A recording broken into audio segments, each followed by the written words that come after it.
Tervist! Täna räägin ma teile esimesest naisest, kes lendas üle Atlandi, kuid veel enne räägin teile lühidalt lennunduse ajaloost. Võiks ju arvata, et lennundus on küllalt uus nähtus, kuid tegelikult nii pole. Reaalselt on lennukeid küll eksisteerinud vähe, kuid ideed on olnud olemas juba varasemast. Juba 1452. aastal sündinud Leonardo da Vinci tegi lennukatseid, mis küll ebaõnnestusid, kuid andis lennundusele siiski lootust. Alguses mõtles ta inimjõul lendavast lennukist, hiljem juba seadmega lennukist. Lisaks oli ta ka langevarju ja helikopteri ideede autor, mis on tänapäeval üsna tavalised. 1783. aastal toimus Prantsusmaal esimene lend kuumõhupalliga. Vennad Montgolfierid olid edukad paberitootjad, kes eksperimenteerisid õhust kergemate seadmetega. Nad avastasid, et kuum õhk paneb paberkoti tõusma. 1782. aastal hakkasid nad tegema erinevaid katseid.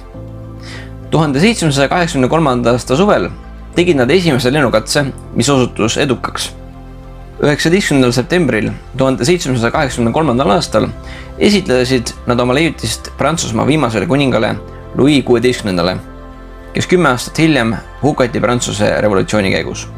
Kõik varasemad lennud olid mehitamata ning seetõttu ei juletud ka nüüd inimest pardale panna. Viimaks otsustati pardale panna lammas, part ning kukk. Kuumõhupall tõusis umbes 3,2 kilomeetri kõrgusele ning lend kestis umbes 8 minutit, mille järel maandusid loomad turvaliselt. Järgmine samm oli korraldada lend, mille pardal oleks inimene.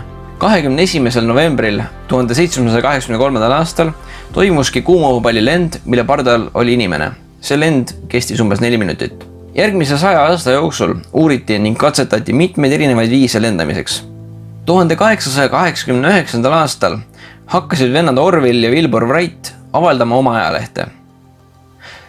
3 aastat hiljem, 1892. aastal avasid nad jalgratta töökoja ning poe. 17. detsembril 1903 sooritasid vennad Wrightid oma ehitatud lennukiga inimkonna esimese juhitava mootorlennu. Juba varem oli katsetatud lennukiga lennata, kuid kõik katsed ebaõnnestusid. 24. juulil 1897. aastal sündis Kansase osariigis Amelia Mary Earhart. Juba kooli ajal huvitus ta traditsioonilistest meestealadest, nagu juura, filmide tegemine, reklaamindus ja igasugused masinad. Mõne aasta taguse koroonapandeemiaga on võrreldud ka 1918. aastal üle maailma levinud Hispaania grippi. Earhart töötas sel ajal Torontos sõjaväehaiglas ning haigestus seal kopsupõletikku.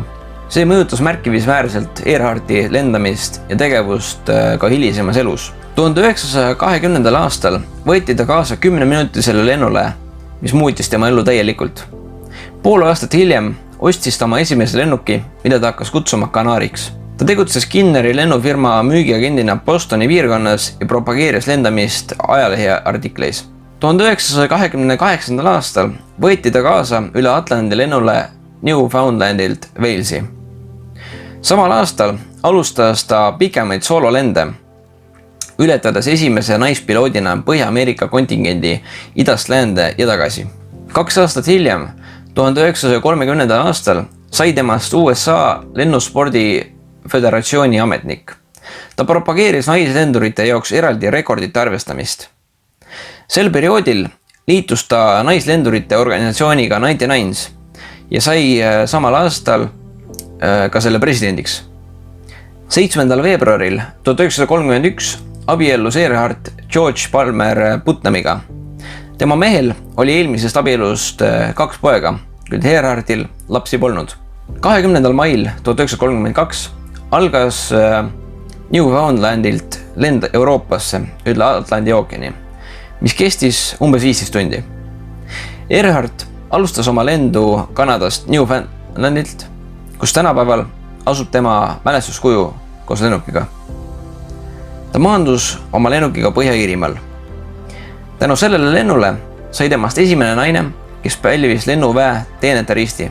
Vahemikus 1930 kuni 1935 püstitas ta lennunduses koguni 7 rekordit nii kiiruses kui ka vahemaa kauguses. 1935. aastal lendas ta esimese inimesena Hawaiilt Californiasse.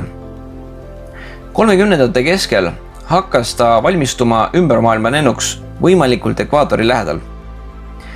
Selleks lennuks kohandati spetsiaalselt lennuk Lockheed Electra 10E, mille salongi paigutati täiendavad kütusepaagid.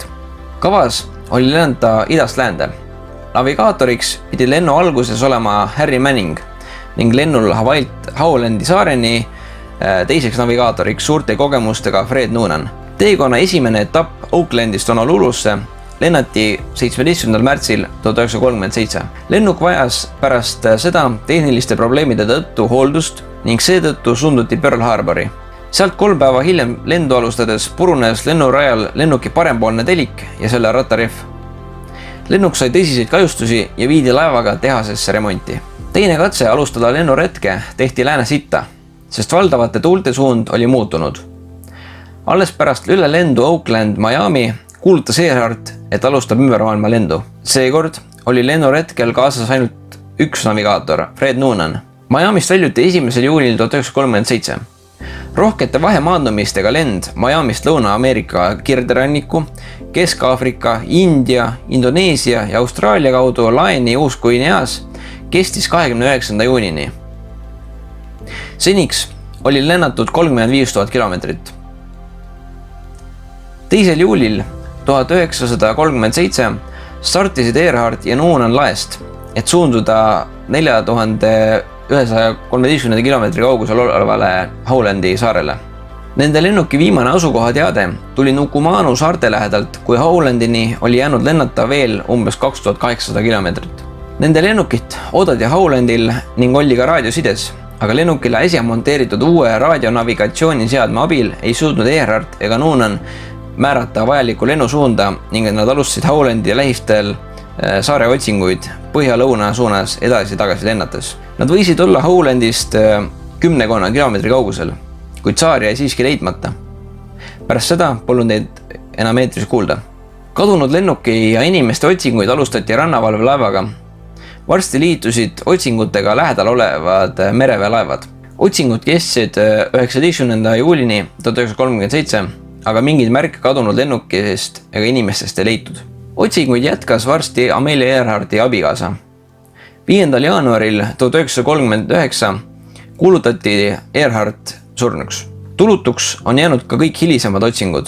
Kadunud Earharti lennuki otsingute jätkamisest Howlandi ja Nikumaroro lähistel pole loobutud senini. Earharti ümbermaailma lendu kordasid samasugusel lennukil 1967. aastal Ann Deering Holtgren Pellegrino koos 3 kaaslasega ning 30 aastat hiljem, 1997. aastal Linda Finch.